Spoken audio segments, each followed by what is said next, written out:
daughter Marilupe and son Sean. Your speaker today happens to be a certified ACER counselor. For the uninitiated, the acronym AYCER stands for All You Can Eat Restaurant.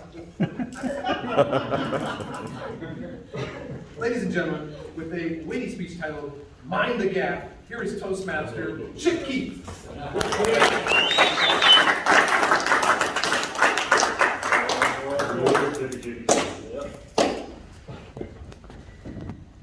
Mr. Toastmaster, members of the table, fellow Toastmasters, any guests.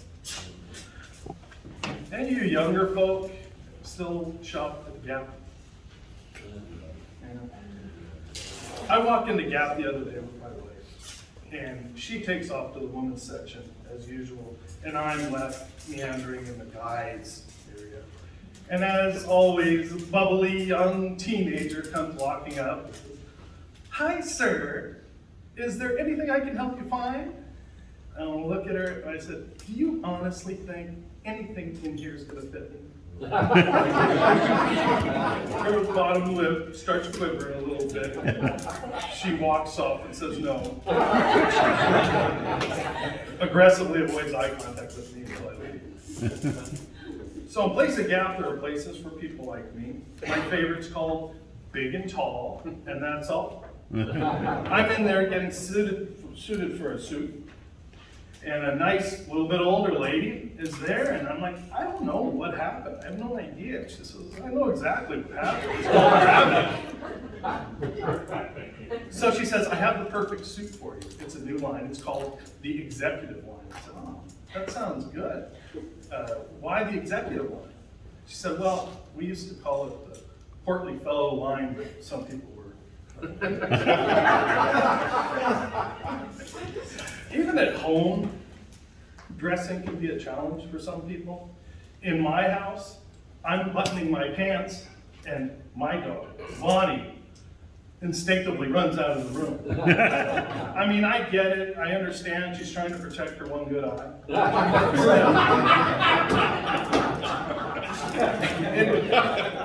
In Mexico, they're a lot more practical. They tell it like it is. I walk by the street and they're like, "Oye, gordo," which is, "Hey, fat guy, I know you need some tacos." So I get a light snack and he makes a week's wages. I'm on my way.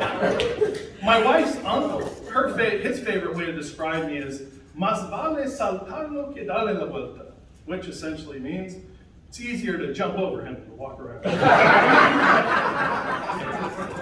As you may have figured, larger people tend to eat a little bit more, so we like restaurants, like an all-you-can-eat. You can imagine the looks of fear and loathing I get when I walk into an all-you-can-eat restaurant. We went into a hot pot all-you-can-eat place the other day, and the waiter points out to me, only me, the sign on the wall that says, "There is a 2-hour eating limit."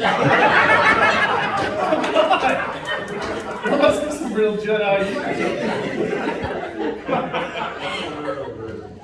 The waiter wasn't that far off, though. Ever wonder why those places always open and then shortly after go out of business?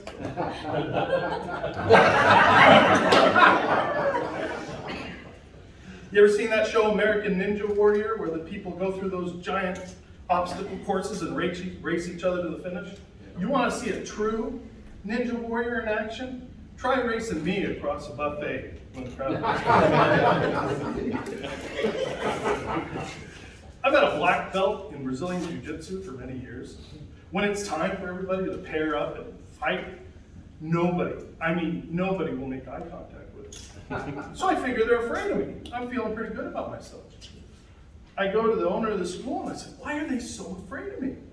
Is it my devastating chokes?" And he's like, "No." "Is it my arm bars? Wrist locks?" And he's like, "Not exactly." "Well, then why are they so afraid of me?" He says, "They're afraid you'll sit on them." So we're in Hong Kong and I go to a visiting school and I say to the owner, "You have a suit that I can use, a uniform that I can wear, a owner?" Figuring he wouldn't. He's like, "Yeah, sure, come over." So I go and he gives it to me and I put it on. fits like a glove. I know, this is awesome.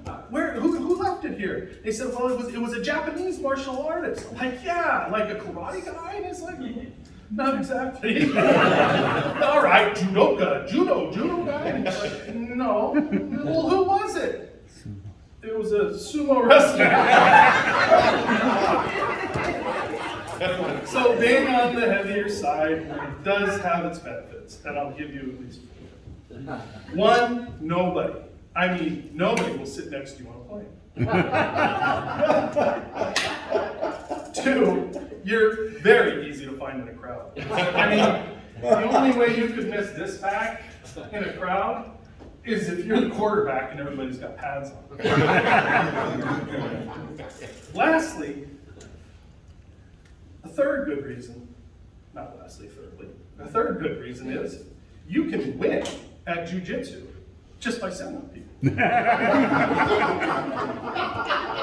A fourth, not so funny benefit, once in a winter night in Oregon back in '97, on a dark country road, I came upon a man that was trapped in the back of a car while trying to change his rear tire.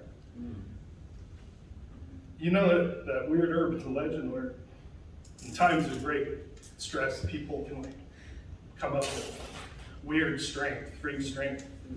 I went around to the back side of the car, took hold of the bumper, felt just how much tendon ripping brute force was going to be necessary.